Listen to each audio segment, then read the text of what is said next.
All right, shall we start? Yep, sounds good. Oh, someone else coming in. All right, so I'll just quickly introduce us as the two organizers, and then we'll hand over to our moderator in a second. So welcome to the second conservation chat. We're very happy with the response to the last one. We had over 100 signups and 40 people tuned in for the live stream. So I'm Kieran, I'm one of the co-organizers. I'm currently working as a consultant for various aspects of Fauna and Flora International's program here in Cambodia. And I'm sort of a terrestrial and marine biologist. Bene is my colleague and co-organizer of this small project that we've decided to do during this pretty unique year. So do you want to introduce yourself, Bene? Yeah, sure. Thanks, Kieran. And hello, everyone, and welcome to the second episode of the Conservation Chat. So my name is Ben. I'm also the co-organizer of this initiative. Also, I'm currently the Sustainable Financing Specialist for the Marine and Coastal Conservation Program at Fauna and Flora International based in Cambodia. We would like to welcome our amazing speakers and moderator for today. And of course, our live audience coming from different countries around the world. So in the room, we have a very interesting mix of background. We have students of conservation, biology, zoology, forestry, marine science. We've got educators, conservation practitioners, among others. So again, we would like to thank you for supporting us in bringing you the inspiring stories of different people working in different fields of conservation. So let's get the ball rolling. I'll hand this over again to Kieran to introduce our moderator. Back to you, Kieran. Thanks very much. So I'll just introduce our moderator, Emil Lopez. He's joining us from the Philippines. He's an aspiring environmental anthropologist. He's currently working towards his graduate studies of MA Anthropology. He founded Project Diesabel at the age of 19 as a platform for the indigenous Bajau and other youths to engage in environmental conservation initiatives across education, livelihoods, scientific research, and innovation workshops and arts. Emil is also the Philippines country director of the ASEAN Abundance Innovation Lab, running innovative campaigns and summits in communities across the country. He's received numerous awards and accolades both in the Philippines and internationally, including Everyday Dabawenyo Hero Award from the Davao City government. He has also participated in the 2019 Young Southeast Asian Leaders Initiative under the East-West Center Hawaii and the 2018 Sustainable Ocean Alliance. He is still only 21 years old, and Emil is kind of a living example of how leadership can come from youth. So I'll just hand over to Emil, who will take it from here. Thank you, Kieran, for the introduction. No? I'm thankful once again for the Conservation Chat for having me here and for letting me be the moderator. And I also thank everyone who have been able to go here, and I hope that you will enjoy this second session. So finally, thank you to all who have attended today, and we are joined with different around the world, different places around the world. So we are joined together with an audience from Sri Lanka, Nepal, Indonesia, Cambodia, New Zealand, the United Kingdom, Argentina, Lithuania, United States, the Philippines, and many others. We welcome people from different conservation backgrounds, with people studying ecology, oceanography, zoology, fisheries, fishery science, geography and forestry, and more at undergraduate, master's, and PhD levels. And some people are already working in their field. Wherever you are from, whatever your background is, we thank you for taking the time to join us for this chat, and we hope it is inspiring for you. Today, we are aiming to provide a platform for students, recent graduates, to chat about what is new in the conservation field. What to expect from today? Each speaker will be given 15 to 20 minutes to tell their story on what they do and how their work contributes to conservation, after which the floor will be open for questions and answers. Please type your questions in the chat box. We will choose 2 to 3 questions depending on the time to be read. Or raise your hand if you are happy to unmute yourself and ask it yourself. We only have 2 speakers this time for time reasons, So expect this will take around 1 hour in total. Before we get started, a little bit of housekeeping to help this run as smoothly as possible. So number 1, turn off the video to save on bandwidth. Number 2, the hosts will keep microphones muted to avoid interrupting the speakers. Number 3, type your questions in the chat box during the talk for Ben and Kieran to select, or even raise your hand if you're happy to ask it yourself. And I will let you know when you can unmute yourself to ask it. This chat will be recorded and put up on a designated YouTube channel to be rewatched and for those who could not join today. If you do not want to be recorded, we can read out questions for you. And lastly, we are hoping to make this more interactive. So please vote on the polls we have running. And basically, those are our 5 housekeeping rules. So I hope it's kind of clear for us now. Now, let's get started. Are you excited there? Today, we got 2 speakers. Okay, so we have 2 speakers from different parts of the world and with different roles within conservation. Kumar Paudel is a conservationist and policy advocate, while Chloe Nunn, our second speaker, is a marine sustainability scientist and a National Geographic Explorer. So I hope you're excited for the 2 speakers. And I will introduce now our first speaker. Our first conservationist speaking is Kumar Paudel. Kumar Paudel is an award-winning conservationist, policy advocate, and co-founder of Greenhood Nepal, an NGO with a focus on the human dimensions of nature conservation in Nepal. Kumar has been working for almost a decade on his interdisciplinary interests covering law enforcement, the wildlife trade, community-based conservation, and policy. His research paper, which involved interviewing prisoners incarcerated for wildlife crimes, was recently published in Conservation Science and Practice. He is currently enrolled on the Masters of Philosophy in Conservation Leadership at the University of Cambridge.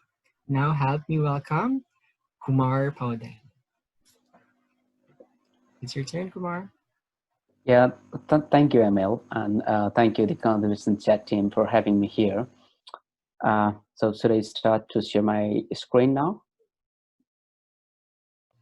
Yes.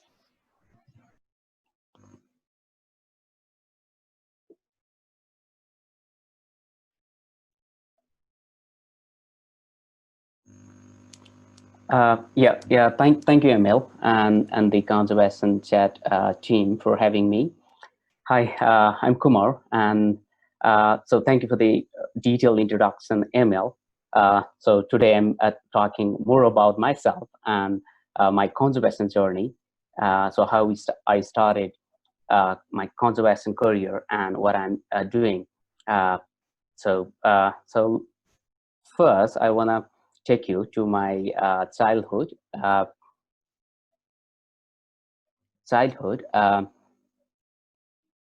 Sorry. I was born and grew up in a mountainous village of Nepal, somewhere, if you're seeing my cursor, then somewhere near here. Just herding goats and helping my parents in farming, climbing hills, and so running into the forest. So just enjoying the nature out of a city and all. I spent my childhood and early teenage there, though I was not really aware about the conservation, species, diversity, and its importance. Interestingly, so my village is one of the prime habitat for critically endangered Chinese pangolins. So maybe so most of you can recognize the species on the screen. It's pretty popular because of the threat, level of the threat in this species. So it's one of the most traded mammal species in the world, and so it's recently became more popular because of its COVID connection. But so still there are a lot of things to come out scientifically, but still people believe that. So the pangolin is a primary host. So having said these all childhood memories with the nature and things, so these are not really the reason that that I get in conservation. So because I didn't know much about the species and conservation importance and these all things when I was in early teenage. Uh, After high school, so I I came back. I came to Kathmandu, so city of hope and dream for Nepalese youngster. So we didn't have higher education in my community, in my district. So I came to Kathmandu for further education. I was very confused. I didn't know what to do. I didn't know. So what are the subject to study in university and what career to choose. But I was very much like, I was very much nurtured with the nature in my village. So I was more inclined into the natural science related studies. And then I joined one of the government university in Kathmandu and started BSc Environmental Science. When I was doing BSc in Environmental Science, so there was rampant rhino poaching across Nepal in Chitwan and Bardia. So those cases were really heartbreaking for me, and and then at that time, so unlike to my early teenage in my village, so I have started to study. So what are the species, what is conservation, and why these species really matters to us. And uh, sorry, what is it?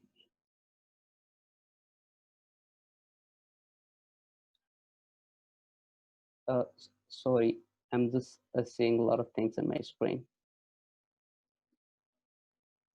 Oh, sorry, I'm back. Yeah, yeah. So those all the poaching related news report uh, really really pushed me to think about, oh, as a undergraduate student, what we can do. So is there anything that we can contribute in conservation, or we just have to like study and see what things goes, or wait for someone to respond to these challenges? Um, and so I started to talk about these issues with my classmates, and we started to think about what are the things that we can at least do from our own individual efforts as an undergraduate student at the university. And then, um, so maybe, so if you're aware about the Saudi Asia and the university culture in Saudi Asia, so most of the university, government university, are very popular for the political protest. And what we were familiar was with the protest on the street, and instantly so we started to come out in a street to advocate for rhino conservation. And you can see me young and energetic like it's 10 years ago on the street advocating for rhino conservation. This was just raising questions why so many poaching is happening in Nepal, and what is government doing, and there were a lot of corruption related cases in the poaching and newspaper. So we're really concerned about those things, and we didn't know a lot of things about conservation policy approaches and the anti-poaching activity or how we can respond. We just knew, oh, so we should come out from university, we should act, and then we came out on a straight. So it got some attention, but it didn't help much. It didn't help much. And then we tried, like we tried a lot of things. So to reach out to the government or a decision maker and the concerned stakeholder, we started to write letter to editor, and initially it took a lot of effort to get published. And but so throughout, but after some time, so newspaper started to publish our letter to newsletter, and it started to uh, create a dialogue in conservation community. And after some time, so our team, we named it National Youth Alliance for Rhino Conservation. Then we started to approach the parliamentarian and minister and government authorities. So we're just raising questions. So why the efforts of the government and concerned stakeholder is not being successful to curb the poaching of the rhinos. And then so those all the engagement and and the meeting with the authorities and decision maker, so it created a really big debate in Nepal, and the parliamentary committee, especially the parliamentary committee chaired by Santa Chaudhary. So she decided, like, she took a really stern action on rhino. So they formed a special committee in parliament, and then they also invited us to talk about these things. And and those efforts really helped to achieve to strengthen the efforts that were happening there for long, especially to achieve the zero posting of rhino in Nepal. And I don't say how much it helped, but it definitely stimulated the authorities and concerned stakeholders to act for the poaching, to control the poaching of the rhinos. And then the newspaper and a lot of people started to appreciate our effort. So it started with nothing. So after 2 years, like in 2011 and 12, so we realized that, oh, so something can be done even without knowing conservation science, even without having expertise of that species. If you just raise question, if you just ask why things are not happening, why the authorities are not acting, then also those things can make some difference. So that kind of feeling of me and my team members, so realized that, like, we realized that we need an institution that can really nurture that kind of feeling of some passionate young people. And then that helped to establish today's Greenhood in 2012. And now, so Greenhood is a science-driven nonprofit conservation organization. So we're not really going on a straight to march for to protest these days. So we are doing more conservation research. We are developing conservation solutions and intervention based on the research, and we are engaging policymakers in the conservation related debate. So we are reaching out to communities and young people on the ground, and trying to develop a kind of new kind of conservation community in Nepal. So through Greenhood, we're doing many things. So some of the notable things that I want to include here is like conservation in classroom. Like I said earlier, so I was completely unaware about the critically endangered pangolin in my village, and I couldn't do anything at that time because I didn't know the importance of that species and the conservation related thing of other things at my childhood. So so I realized that, so educating the younger one, just telling them, the students and younger people in the ground community, it really helps to develop small initiatives at the ground level. So that's why we started conservation school in 2012, and now reaching out to the many communities, helping students to understand so the biodiversity and nature of their surrounding and how they can help to conserve it. And at the same time, so we are developing the capacity of the undergraduate student, graduate students, and early career researcher. So we are training them on different skills that they need to conduct their research and to make their conservation career successful, like training in geographic information system, training in data analysis, statistical package like R, and training in research designing, monitoring, evaluation, project development, scientific writing, and many things. And so at one hand, we are doing research, and on the other hand, we are empowering, we are training the new generation of conservationists in Nepal. And at the same time, so we strongly believe the community is the key part of the conservation, and conservation won't be really successful if community don't really understand what the species they're living with, and how they can get maximum benefit while conserving them in the world. And what we're trying is, we're just trying to communicate the biodiversity, species, and conservation values to the community, and especially to control the illegal, unsustainable harvest, and promoting the sustainable harvest with benefit to the communities. And some of our program became really successful, especially net access, orchid, and some of the medicinal medicinal plants. So this community are now into the started to go for the sustainable harvest instead of the illegal, unsustainable poaching.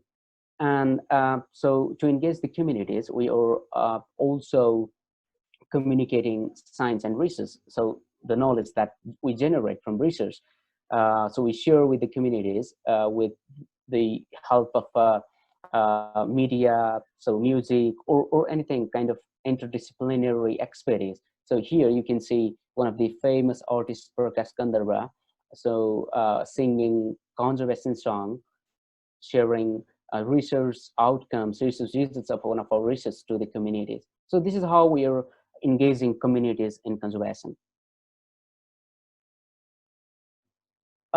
So yeah, as I said earlier, so we're reaching out to young people, developing conservation capacity, engaging communities, but at the same time, so there's something that is not really possible just only empowering people, just only engaging people and community people. So we need to fix our policy, we need to fix our rules, laws that governs the whole system, and to like revise or to make those policies and rules and regulation timely effective. We also raise question.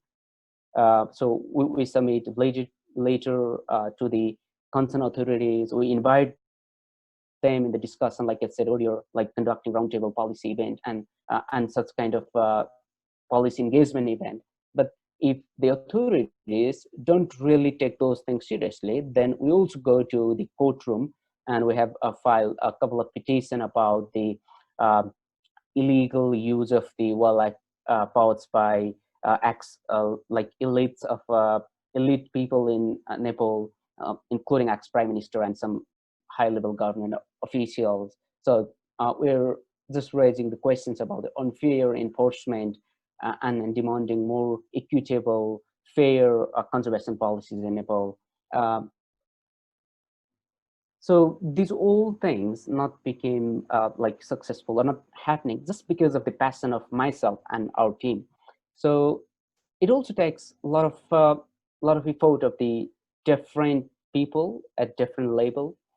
So we actively so spend our time in networking, getting expertise from outside the Nepal, and personally, so I get chance to work at like some really reputed institution who have who host a great number of experts in conservation, like University of Oxford, Cambridge, Lancaster University, Cambridge Conservation Initiatives, and a lot of other platforms where where where I was working there, that really helped to strengthen my own conservation related skills, and it supported our team and whole organizers and how we can make our work much more effective in the future.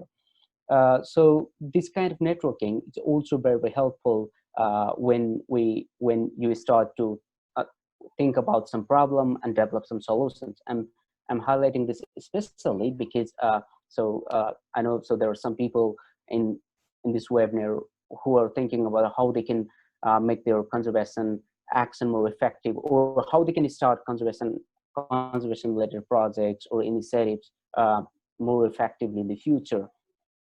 So when working with this whole range of experts and working on different range of projects, what I have realized is that so conservation is really a kind of wicked problem of this time. So it can't be solved by just individual effort or effort of a group, or effort of just a Greenhood or any one conservation organization. It needs a lot of effort from every individual who are living in this planet, and then to make those things happen, what we have started is we have started to support new generation of conservation leaders in Nepal with the resources and opportunities. So we call it Nepal Conservation Research Fellowship, where we recruit 4 to 5 fellows every 2 years and help them with the right mentor. So seed funding for their fieldwork, professional career-related tips, and the kind of domestic platform to nurture the leadership. Especially, what we are doing is we're just helping them to achieve their conservation ambition, conservation project, and their professional conservation careers.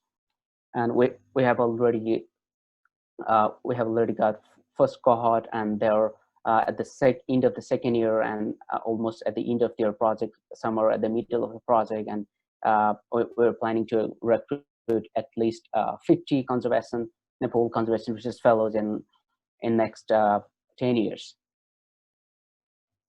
So doing these all things, what I'm understanding conservation is that, so it's not like that you need to be really expert in a specific species, or you don't need to be really a biologist to work for conservation, or to do something to make this place better, or to conserve the biodiversity. You need passion, dedication, and you just need to care what you're using, what you have in your surrounding, and how much you love the nature and how you care them. So having said these all things, so I'm not saying so we became really master in conservation or a species conservation in Nepal. I'm just saying so we have done little bit what we can do with the limited resources and efforts what we have available at this time. And there is like there are a lot of things to learn, and a miles to go.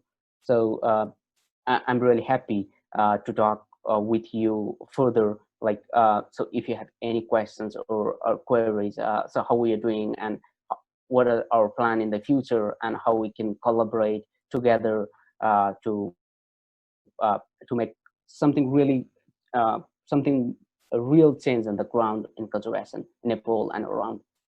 Thank you.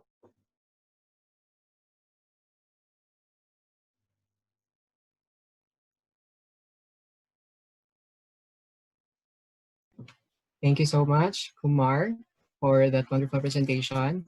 I appreciate the way you presented it, that it's not just you, but it's a collective effort, starting from different initiatives that you have in education, in research, and also in policy lobbying. And it's very impressive. It's very impressive.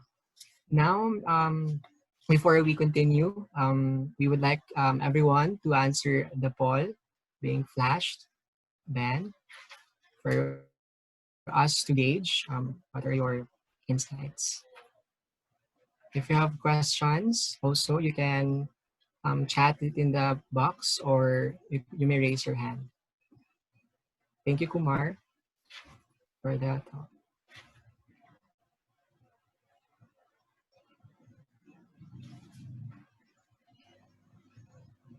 Any questions before we proceed?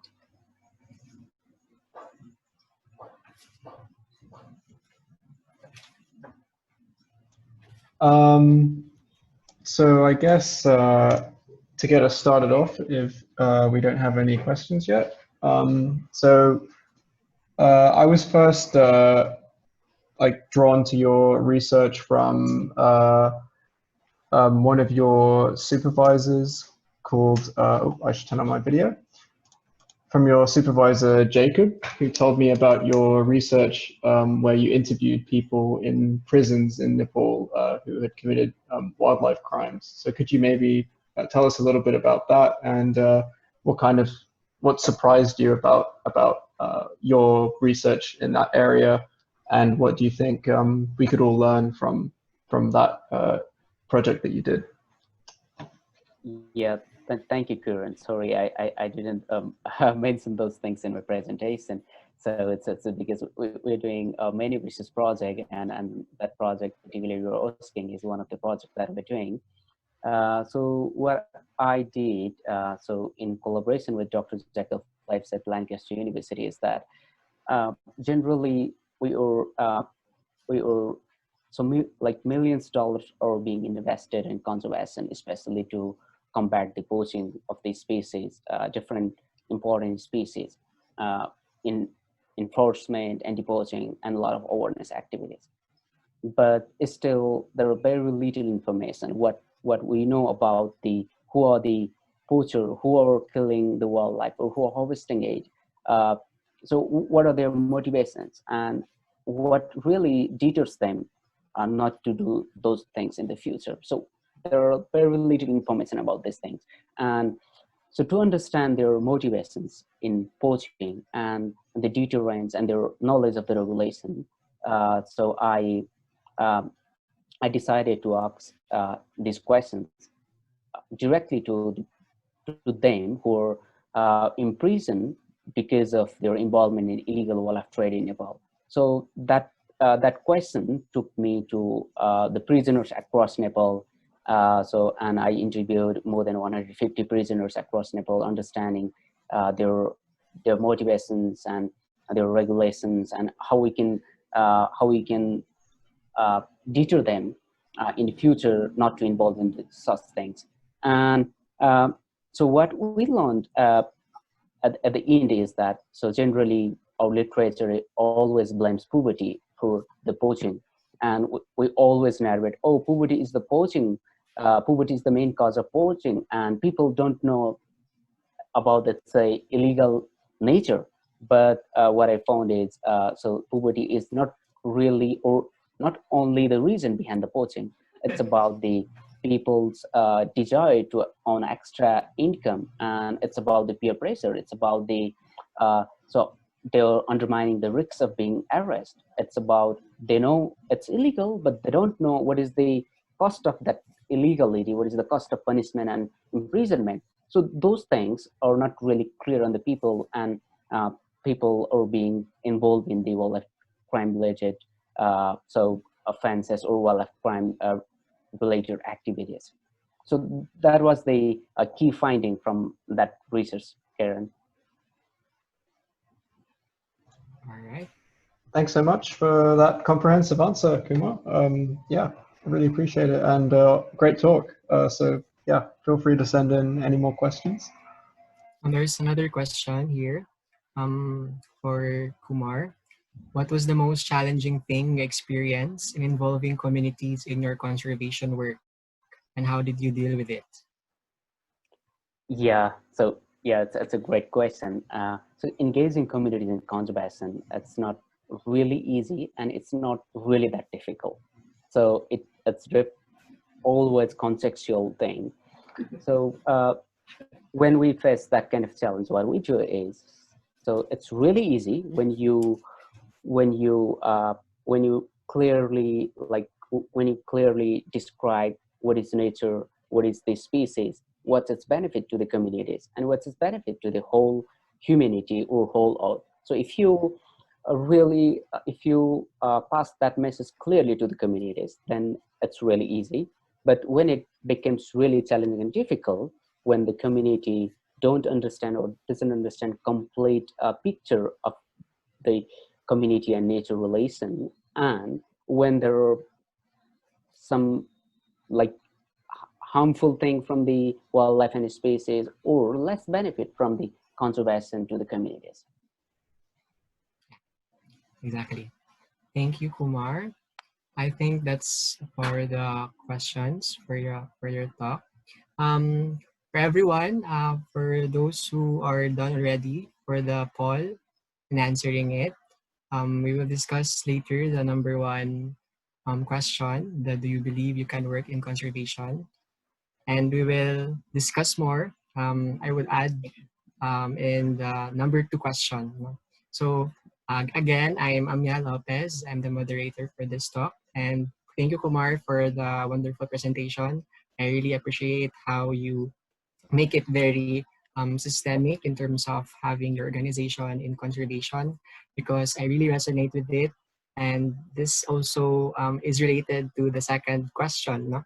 Which nomadic and indigenous people lives in the waters winding through the Philippines, Malaysia, and Indonesia, where they dive to hunt for fish or search for natural elements for use in crafts.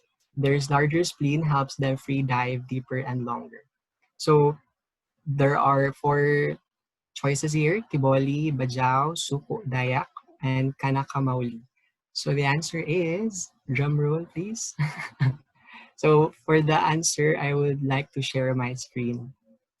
So for the answer, the answer is Bajau. All right. So and here in the screen, it's called Bajau or Sea Gypsies, because personally I also work with a community same as Kumar. So I work with Bajaus or indigenous people of the sea, or we call them sea nomads, because they are also very important in terms of conservation, right? So they are located in three areas in the ASEAN region: the Malaysia, Indonesia, and the Philippines. And particularly in my community, there are seen in the oceans, and there are a lot scattered in the Philippines, particularly in the Mindanao part. And yeah, it's true that they have research said that there are a lot of um, the cross studies that they developed a larger spleen because of their free diving skills for a lot of centuries ago. And I really appreciate because of the thing that they do now in terms of conservation, because some indigenous peoples are not well represented, right? In terms of the policy lobbying, as what Kumar is doing, and also how their local knowledge can contribute to a collective part of conservation in general. So other choices are like Tiboli. Tiboli is also from Mindanao in the Philippines, southeastern region. Also, Suku Dayak is an indigenous people in Indonesia, in the palm or the palm oil area in the Indonesia production. Also, Kanakamauli is called also Native Hawaiian. So in the poll, it's the answer is Bajaus. So they are fishers of the seas or sea nomads, and also those are the people that I am working with in my organization. All right. So maybe I hope that it helped you. We've given the Kumar's story, about his journey towards conservation, and also my work in conservation field. It's in his term, Kumar said that it's interdisciplinary. So it's not just it's not important, or it's not needed that you are expert in species. Yes, we need that. Yes, but we need a holistic one that everyone is included in conservation, including this indigenous people or those that we do in our own countries. All right, I think that's good for today for my part, and I hope that you have a good insight for that later on. Now we'll proceed to our second and last speaker. Now let's hand over to our next speaker, Chloe Nunn. Chloe is a marine sustainability scientist, a science communicator, and a National Geographic Explorer. Chloe's interests and experiences cover deep sea ecology, policy, and community. Her research has involved studying community resilience to climate change in Greenland. She is currently working as an environmental compliance advisor and is continually working on various science communication projects. Now, help me welcome Chloe. Hi, thanks, Emil. And I just want to start by thanking this. And it was a really interesting talk by Kumar as well. I think one of the best parts about doing events like this is you get to meet tons of interesting people, so it's been really good. And if you haven't watched the first session, I would highly recommend watching it. There were 3 other speakers during that session, and they definitely helped bring new perspectives to conservation, not just conservation in general, but kind of how I relate to conservation as well. So very worthwhile watching that. I'm just going to share my screen now. Hopefully I can get the right one.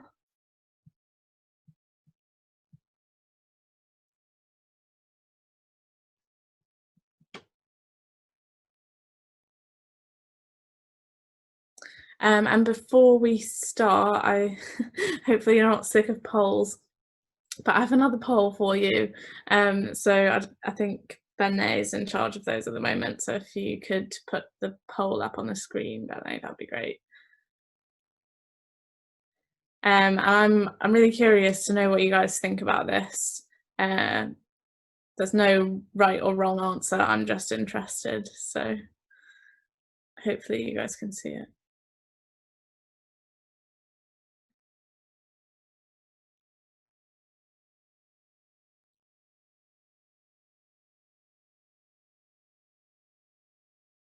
I'll give it a couple minutes.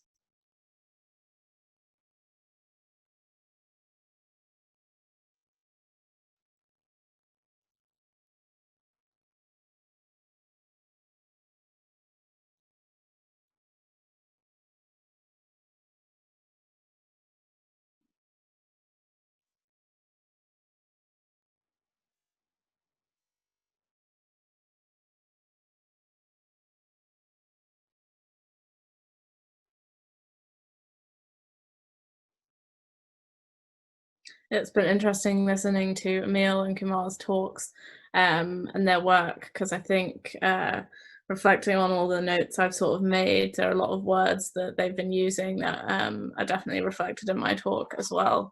So we're on the same page, that's good. But things like interdisciplinary and holistic are really important to the conservation movement, in my opinion.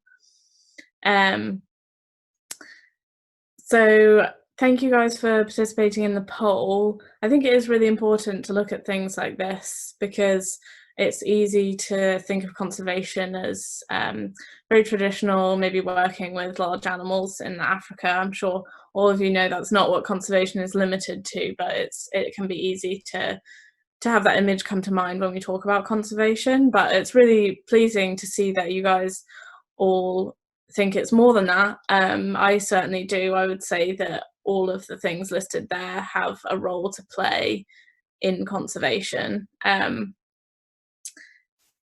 Very brief background. I'm from the United States originally and moved to the UK when I was younger, moved back to the US, moved to the UK again. So I've bounced around quite a bit, but I've been privileged to live in some really beautiful places. I grew up in New England in the US predominantly, which has really great outdoor activities.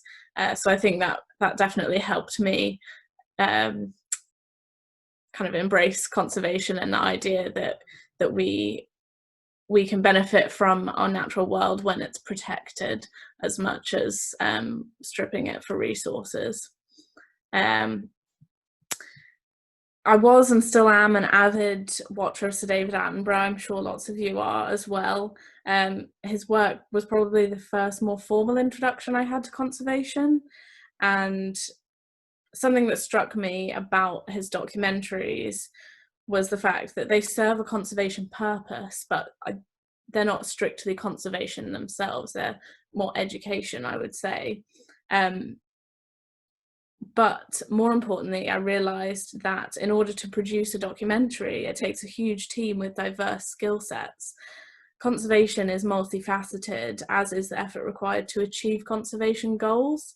And that's true in the context of my youthful revelation about David Attenborough documentaries, as much as it is true about conservation in general.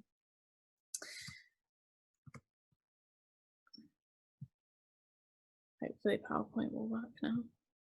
Okay. My childhood was also filled with outdoor activities, as I mentioned, camping trips to various national parks. But it wasn't until I was 15 that I sort of discovered marine biology. I was attending summer camp in Rhode Island in New England in the US, and my cabin mate said that she was going to sign up for marine biology as an activity for the week. So I thought, why not? Didn't really think much of it, just signed up, and I had an incredible experience.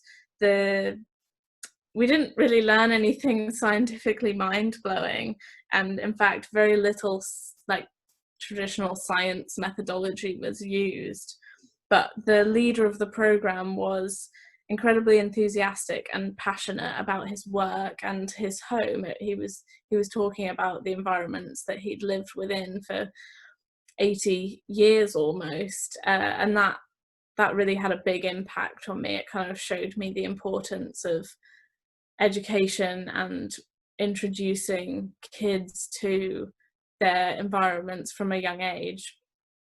The value in the program was about highlighting to campers that their surroundings, so that when they're off sailing or swimming or kayaking for the rest of the day, they have the ability to start making observations of their own.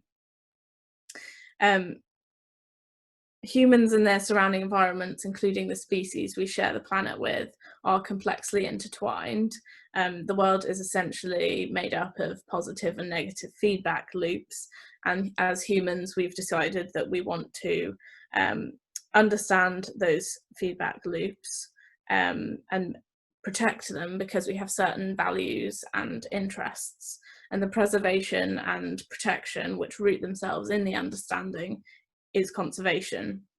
When I went on to work as a marine biology instructor at that camp, I wasn't there to teach scientific methods, but I was there to instill conservation principles in kids who needed to understand that their enjoyment of sailing was directly linked to the environment around them as well. I worked at camp over summers while I was studying for my undergraduate degree, which was in oceanography. I studied at the University of Southampton. I actually was determined to study marine biology when I was in high school. I was sort of adamant about it, and it was a bit of a disappointment that I couldn't go on to study marine biology because of the difference in systems from the US and the UK. It was a bit complicated, and I couldn't study marine biology in the UK, and instead went down the path of oceanography. But I actually am really glad that I did that. I'm really pleased that I wasn't able to study marine biology. I think it's benefited me in the long term. So I'm glad that I explored that avenue instead of sort of closing a door on the whole thing and sticking to my guns. And I loved the whole degree. I loved all the natural sciences we did. I spent time on the university's research boat, which was amazing. Time in labs, field courses, it was all incredible. It was challenging too, any university degree is, I think. But I got to be a marine scientist, and that's what I wanted to do. So I was happy. In 2018, I even got to assist with an acoustic study and spent 3 weeks at sea, which for me kind of reinforced that I was actually a marine scientist and that 15-year-old Chloe's dreams had come true. My undergraduate dissertation project was actually lab-based. It was a population composition study of deep sea amphipods. They are about the size of a grain of rice, or my species was anyways, and I dissected 418 of them. It was very tedious at times, but I also really enjoyed it. In essence, the project was measuring the specimen and determining the sex of the specimen. So it was quite a narrow focus, but it was a new species, so it still hasn't yet officially been described. So I was kind of contributing to that process, which was quite exciting. And while I was conducting the research, there was an opportunity to present at a student sustainability symposium. And I really like public speaking, as weird as that sounds. I don't think it's something that everyone likes doing, but I like doing that. And the thing that kind of got me a bit stuck was, how do I relate my research to sustainability? Like, how does knowing the sex of a tiny deep sea crustacean help sustainability in any way? And I didn't really have much of an idea, but it did prompt me to go find out. And in the end, I presented, because the deep sea has huge impacts on sustainability. My study site specifically was in a deep sea canyon, and they are kind of biodiversity, ecological hotspots. And it was also in a gas and oil exploration site. So again, huge impact on baseline studies and keystone species, all of the things that kind of form an ecosystem rely on very basic baseline knowledge that I was helping collect. And I think going through that process of trying to understand where my research fits into the greater picture, like for the good of the planet and the species on the planet, it was kind of a catalyst for my next steps. My oceanography degree was a really good starting point for me, but it didn't teach me as much as I wanted to know about human interaction with the ocean. So I went on to study a Master's of Sustainability, also at the University of Southampton in the Geography department. So it was kind of change of scenery, which had its pros and cons, I have to say. And it provided me with that introduction to social sciences, sustainability, economics, impact, and how you measure it. And that ties our ocean resources to all of us, but particularly to those whose livelihoods depend on it. I spent a lot of time applying principles I was learning to issues around the deep sea, like deep sea mining, and the Arctic, which, you know, very impacted by climate change. And those are my two kind of marine areas of interest, I guess you could say.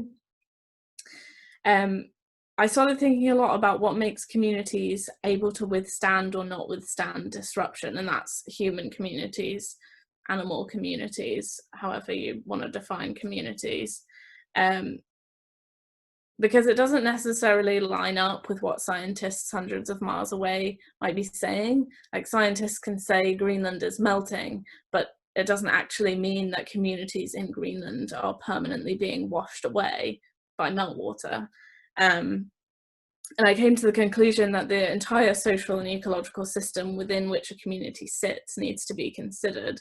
And that means addressing disruptions and challenges beyond climate change as well. Which brings us back to the idea that conservation is multifaceted.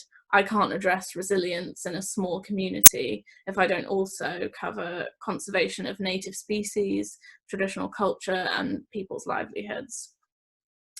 And something I've been thinking about recently as well, if conservation inextricably links everything on Earth and we know it's good for the planet, why doesn't everyone do it? And I think Kumar brought up some really good points about why people do commit wildlife crimes. Like, most people know that they maybe shouldn't be doing that, but why do they do it? And some of the things that I've been thinking about recently are the fact that global conservation is quite rooted in privilege.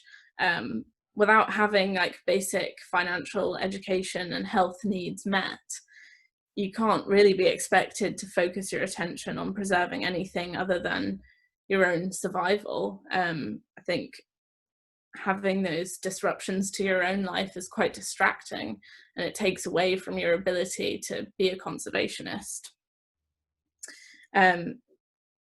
And obviously there are some people who are just in it for themselves. I could name quite a famous politician at this point, but I'm not going to. And yeah, so I think for the majority, it really comes down to balancing your resources, skills, and needs. And if you did watch the previous talk, one of the speakers brought up some really good points about working out how you can help the conservation movement. You have to balance your values, your skills, what resources you need, and where your passions lie. And that's one reason community plays such an important role in system resilience and conservation.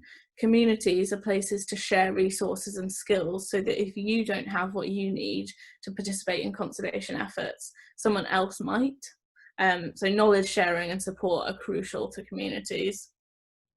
And when it came time for me to conduct my master's research, I went out on a limb and applied for a National Geographic Early Careers grant. Discovering that opportunity itself was actually at the intersection between my previous oceanographic community and the sustainability community that I was part of at the time. I never thought the application would be successful, if I'm being honest. There were lots of iterations of plan B, C, D, and you know, that was from me acknowledging that I needed another plan, and from a lot of lecturers who possibly didn't have the highest hopes for my grant application either. but none of them really got me excited. I'd say that most of my backup plans were, I would have been a bit sad if I'd had to do them instead of what I really wanted to do. So fantastically, my application was successful, and I was awarded all the funds I needed to travel to Greenland and learn about the community of Uummannaq. I can't tell you anything concrete about the resilience in Uummannaq and its surroundings because it's very space and time dependent. I was only there for a month, so it was very much exploratory research, but I learned a massive amount about working with new communities. Like, how do you balance knowledge sharing? What is most useful for a community, and how do you work out what is most useful for a community? How do you help the community work that out for themselves? What skills did I bring, and what skills did I gain? And how can this new knowledge be applied to other communities around the world, and vice versa? The learning process continued when my relationship with National Geographic transformed from previously just like a financial relationship into like the whole explorer community experience. I've been able to learn from experts about science communication. I've been able to collaborate and learn from other explorers about the work they're doing all over the world. And I've been able to pursue projects that I probably wouldn't have been able to do alone, because I don't have the time for that, and or the resources or the skills that I need to kind of see a project from start to finish for a lot of the topics that are in discussion in the explorer community. And it's really exciting to have these opportunities, but I think more importantly, it's also great for me to acknowledge that I have a platform that lets me amplify other voices as well. It's about me being able to elevate my own work, but it's about me being able to pursue projects to elevate other people's work, which is really important. And it's one of the things I'm doing right now. So I'm working on a project called Collective Vision. And the idea is to collect stories that cross many different subjects, from community resilience to scientific knowledge to wildlife, and looking at how we can come out of the global pandemic stronger than before.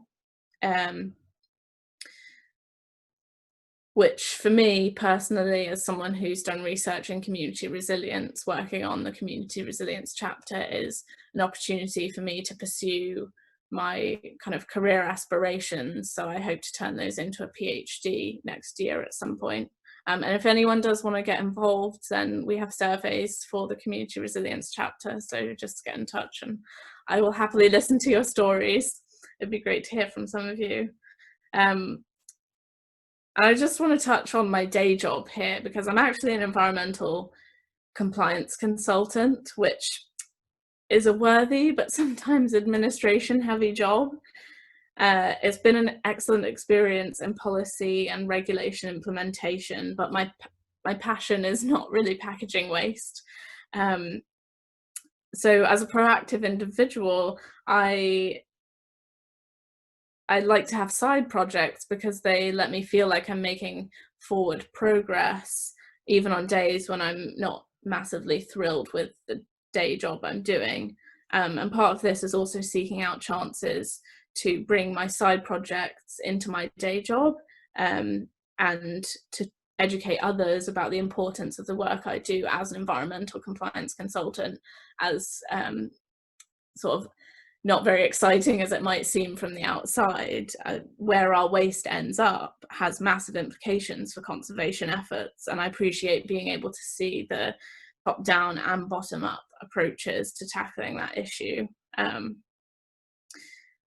And I think, as I've mentioned, and I know MPhil and Kumar mentioned this as well, there's a lot of importance on how a system works as a whole, that holistic vantage point, being interdisciplinary about your actions.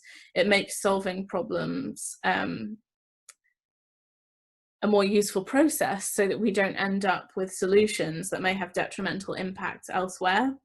And I think one of my sort of side projects at the moment is with the Institute of Marine Engineering, Science and Technology. and I'm chairing a women's network working group, which kind of seems way unrelated to all the other work I'm doing, but for me it helps me understand the maritime industry, which is a place I want to spend a lot of time understanding, so it just enhances the interdisciplinarity of my work. I'd say that my story and my career may not fit into a traditional conservation experience per se, but I don't think that it has to. I want to echo what Kumar said. Everyone has a role to play. You don't have to be an expert in ecology or biology to participate in conservation efforts, because it's so multifaceted. It covers so many different areas of our lives, of the systems that we live in. And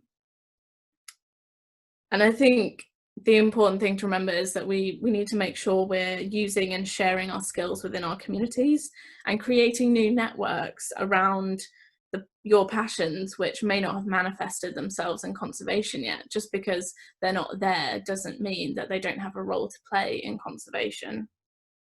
I spent time as the University of Southampton's Marine Conservation Society president, and we did beach cleans and outreach, and I helped the Conservation Society manage gorse in the New Forest, really random things like that. And I love doing that stuff that is a bit more traditional in terms of conservation.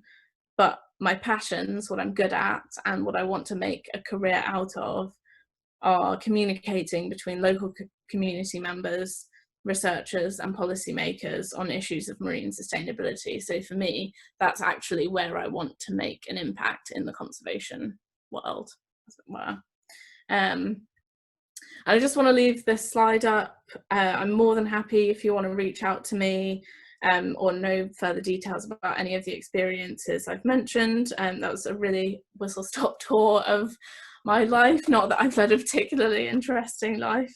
And I might have specialties in marine and sustainability science, but in general, I'm a go-between. So really, I want nothing more than to lift others up. So if I can help you in any way, please do get in touch. Thank you. And I think we have time for some questions now, hopefully. Thank you, Chloe. It's very inspiring for us to know what your work and to learn more about it. And before we proceed to the question and answer, we will flash the last poll once again, for you to answer and to compare what has changed in your perception towards conservation. So maybe Ben can flash it. We'll give you time, a minute for it. If your perspective changed because of this talk, etc.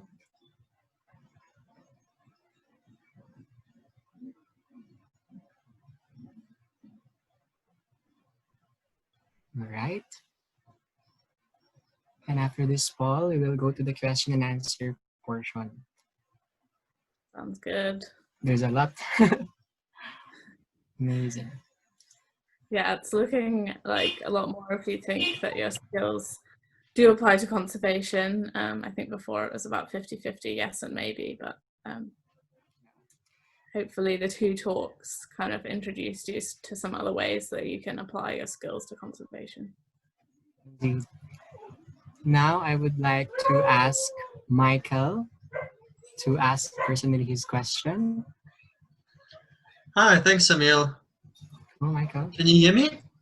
Hi, Yes, Michael. yes. Oh, yeah, Chloe. Thank you so much for sharing. We obviously know each other a little bit, but I was actually interested hearing your story. I wanted to know if you have some sort of practical examples in your workspace where you've been able to connect your marine background with your sustainability knowledge.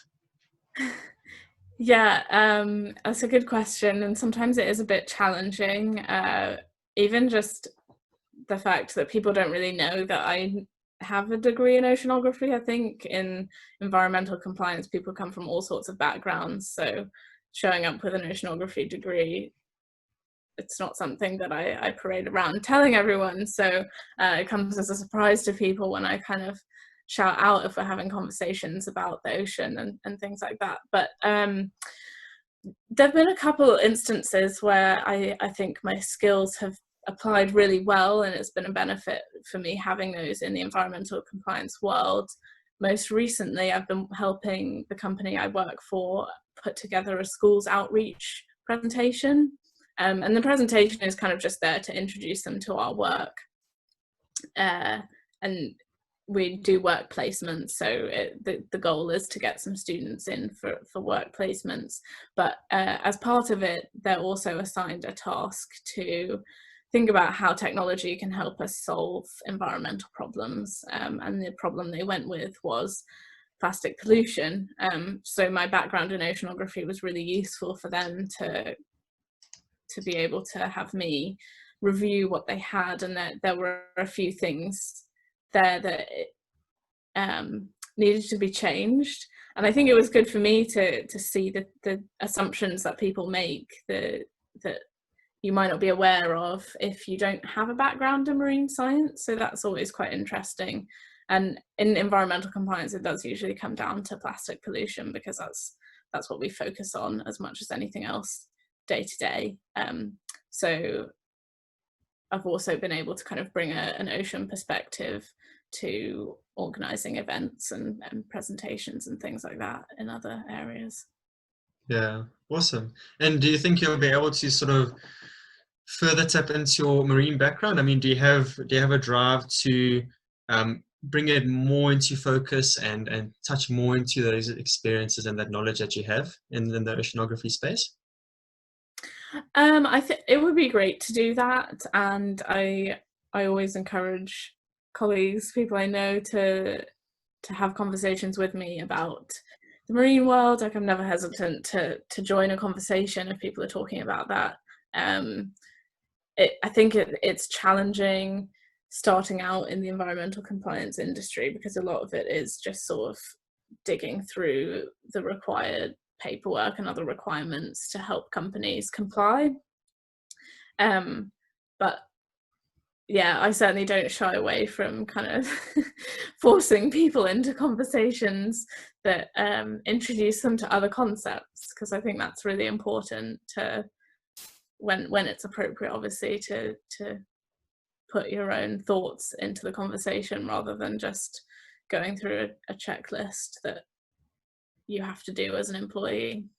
Yeah, absolutely. And I think I love sustainability and the concept of resilience, because, like you touched on, it means that you can come from any background, any sort of experience, any knowledge area, any diversity, and you bring that into the sustainability space, and it just enriches the entire experience so much more. So I must say that's something that I really do enjoy about sustainability. Absolutely. Thanks, Chloe. Thanks. Thank you, Micah. We have 5 more questions. There's a lot. Cool. So I will continue. The next question, Chloe, is what is or are the best methods to encourage behavioral changes to increase conservation of the marine environment, and what behavior are the most important to change? I'm definitely not an expert on this. I think, not an expert on behavioural change, definitely. A lot of my research is kind of focused on understanding the system level before diving into things like behaviour change. But I guess from my experience in things like the Marine Conservation Society at university, getting people to participate, we kind of tried to ground our efforts in like making people feel like they're valued, not just their work is valued. So when we're recruiting for beach cleans, you don't want to just say, help clean up our ocean. I think it's important to say, you can help clean up our ocean regardless of your degree. You know, you don't have to be a marine biologist to do this. We'd love to connect with people not from marine biology, and hear your perspectives and find out, you know, what we can do to help whatever field you're in. But more importantly, like, your perspective is really valued in this discussion, because you you're not as ingrained in it already, kind of outsider perspective is really helpful, and learning from those people what we can do better to engage people from different backgrounds. So I think that really helped, even in conversations with volunteers who said, yeah, I never really thought that I should join this group because I don't do marine biology. It was really important to hear those things so that we could say to people, no, we want everyone. We don't mind what background you're from, because, you know, you're living in Southampton, we're 10 minutes from the sea. This is a really important issue for everyone living here. We want to know what impact it has on your life, and we can help you understand what impact it might be having on your life that you weren't necessarily aware of. So I think that was really important, kind of putting a lot of value on people's own knowledge and experiences and perspectives. I'm sure there are lots of other ways of doing it too. I don't know them all. Exactly. Just having focus in our own experiences, right? And I guess we will entertain just last question because we have a limited time. And I would like to ask Kumar's and as well idea, because the question is for the both of you. Okay, the question is, for the policy making wise, what can be done more to ensure that the conservation policy is inclusive and multidisciplinary? Again, in policy making wise, what can be done more to ensure that conservation policy is inclusive and multidisciplinary? So the question goes for the both of you. I don't know if you want to go first, Kumar. I think you probably have more. Yeah, you can start and then I can go. I guess my experience with policy, it was definitely covered during my undergraduate degree to some extent, because there are policies that impact the ocean, they impact the science of the ocean, they impact like where we can do research, where we're funded to do research, things like that. But it's very much from a scientific perspective, and not a lot of detail was gone into with those policies. So yeah, it was very high level. And then through my sustainability degree, I guess I got a bit more perspective on that, but it kind of transitioned very quickly into how do you actually act on the policies in place. So there wasn't a lot about creating policy again. And I think one of the biggest lessons I've learned actually working for companies who implement the regulations that come after those policies are in place is certainly a better understanding of the process, because it's not something I had through either of my degrees. I don't think that I was really aware of the fact that when you bring legislation in, certainly in the UK, legislation is signed into law, that doesn't give any context for how it has to be followed. So you can say you're not allowed to dispose of plastic waste without like proof of where it's gone, but that doesn't actually tell you how to do that. So then you have regulations that are drafted that tell companies how to actually implement and not break the law. And that's something that I didn't understand at university. It wasn't until I went into the compliance industry that I started to understand that. And working in the industry has definitely highlighted the challenges that companies face. I think it's easy when you're at university and in environmentally focused subjects, it can be easy to feel like the government is just against doing the right thing and companies are just against doing the right thing.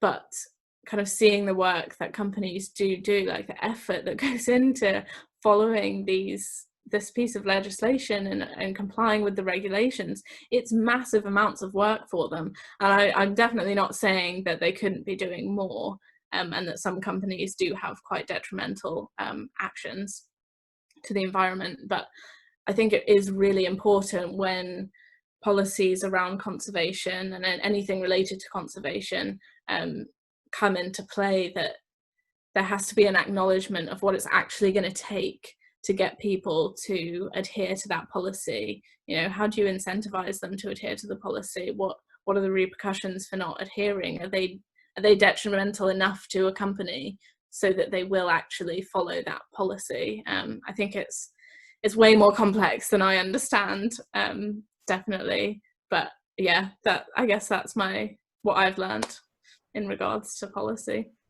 All right, Chloe, thank you. Kumar, how about you? Yeah, so for me, I think to make our conservation policy more inclusive and interdisciplinary, so the one of the important thing that we need to do is change the way how we are developing policies. So generally, historically, how the policy are being developed in most of the countries, that the bureaucrats and some of the experts, they sit in a meeting and they just decide, oh, what we should do, and they just try to enforce those policies to the people in the communities who are actually who covers the significant part of the conservation. So if we include the different, like all the stakeholder community and interdisciplinary experts and everyone during the process of the policy formation, then that can help a lot to make a really inclusive policy. All right, I really like that for the both of you for answering the last question. And I think the one that resonated us here is the word inclusivity, because we need everyone's participation, especially in policy lobbying and as well as making our collective visions into actions. All right. For now, we will go to the poll discussion. It's also for the both of you, Kumar and Chloe. You can add your insights here. In the first poll, we asked the participants, do you believe you can work in conservation with their current skills, experience, and background? And the first poll flashed was 48% said that it's a yes, and 52 was maybe. Just majority is maybe for the first poll. But now in the last poll or the question, it changes into 78% for the yes. No, it's progress, and also 22% for the maybe. I think that says something for this conversation for today. Yeah, I think it's very good to see the changes of the poll, right? What can you say about that, Kumar and Chloe? Yeah, I think it's great to see. I'm really pleased that even in just 40 minutes of talking, some of you were able to kind of work out how you fit into the conservation discussion. And I'd also encourage anyone who still is a maybe and hasn't quite out where they fit, definitely reach out, even if it's not to me. Like I'm not an expert in all of your skills. I'm sure you guys are the experts in what you can do, but yeah, reach out to people you know who are working in areas that you might want to work in, and ask if your skills fit, or how you can apply your skills. I certainly, as I said, for my amphipod research, trying to work out how that fits into the sustainable development goals was a challenge for me, and it required speaking to other scientists around me. So I think this comes down to the same thing, kind of start a conversation with the networks that you want to be a part of, and ask, yeah.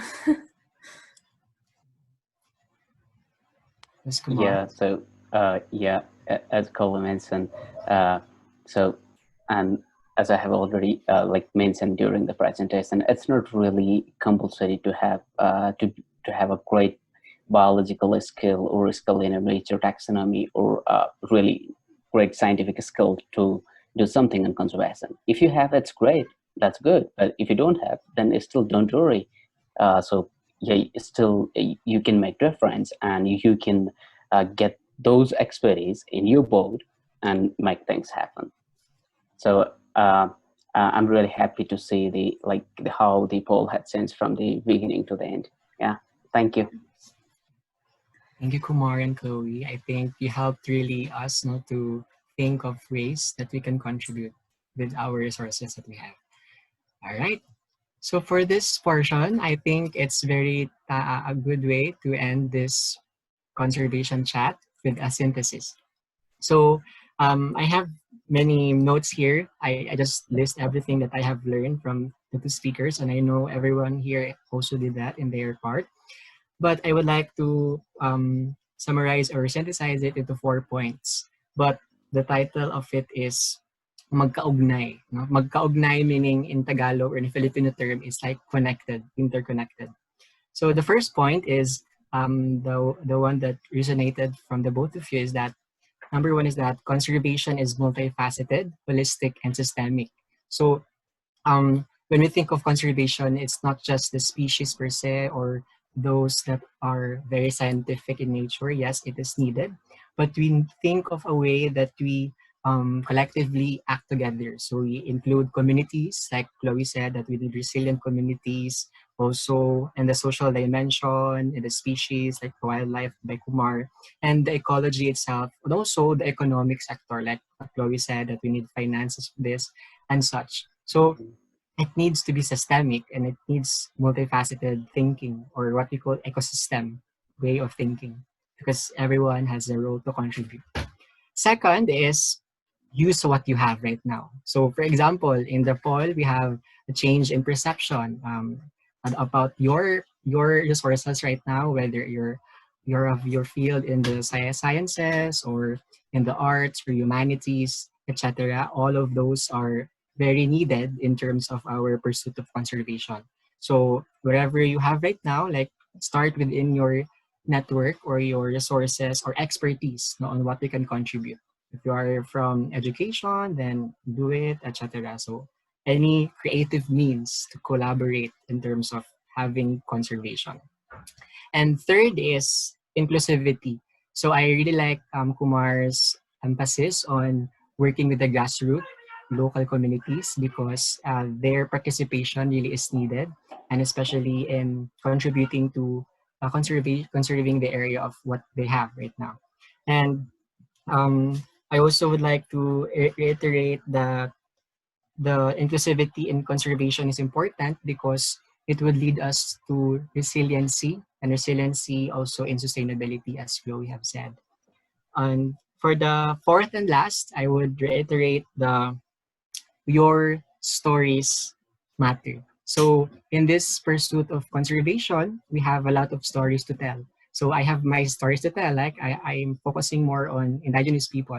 And Chloe said and Kumar said that all of these are very important and our stories. We're not lecturing here to push our but we are sharing our stories because we hope to inspire people, every one of us here, right? And that's basically the purpose of this chat, to inspire people to act in conservation, whether it's a different field. And yeah, and so I end the magkaugnay thought that I have said.